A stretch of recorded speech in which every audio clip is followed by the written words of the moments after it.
පරිසරයට විනාඩියක්. අද අපි කතා කරන්නේ දකුණු ආසියාවේ වැඩිම ජෛව විවිධත්වයකින් යුක්ත කන්නැලිය වැසි වනාන්තරය ගැනයි. සෝබාදහමට ලැබී අය සඳහා ශාස්ත්‍රීය වූත් පෞරාණික තොව තැන්නක් ලෙසත් සංසුන් ස්පර්ශ නොකළ පරිසරයක ගිලී ගිය අත්දැකීමක් මෙම වනාන්තරය තුළින් ලබාගත හැකි වෙනවා. කන්නැලිය වැසි වනාන්තරයේ පිහිටලා තියෙන්නේ ගාල්ල දිස්ත්‍රික්කයේ උඩුගම නගරයට ආසන්නවයි. මේ වනාන්තරය අක්කර 26000කට ආසන්න විශාලත්වයකිනුත් යුක්ත වෙනවා. කන්නැලිය ප්‍රදේශයට වාර්ෂිකව මිලිමීටර් 4500ත් 5000ත් අතර වර්ෂාපතනයක් ඇදහැලෙනවා.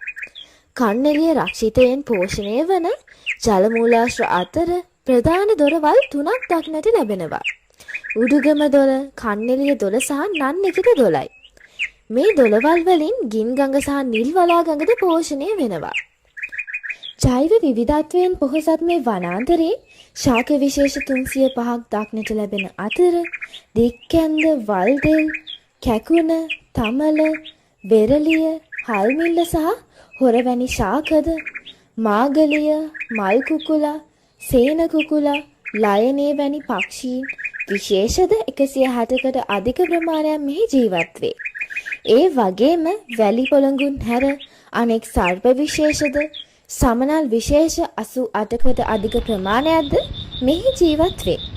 කන්නැලිය රක්ෂිතය ශ්‍රී ලංකාවේ පමණක් නොව සමස්ත ලෝකයේම වැදගත් පාරිසරික උරුමයක් ලෙස සැලකේ. එම නිසා මේ වගේ පාරිසරික උරුම රැක ගැනීම අපේ යුතුකමක් වෙනවා.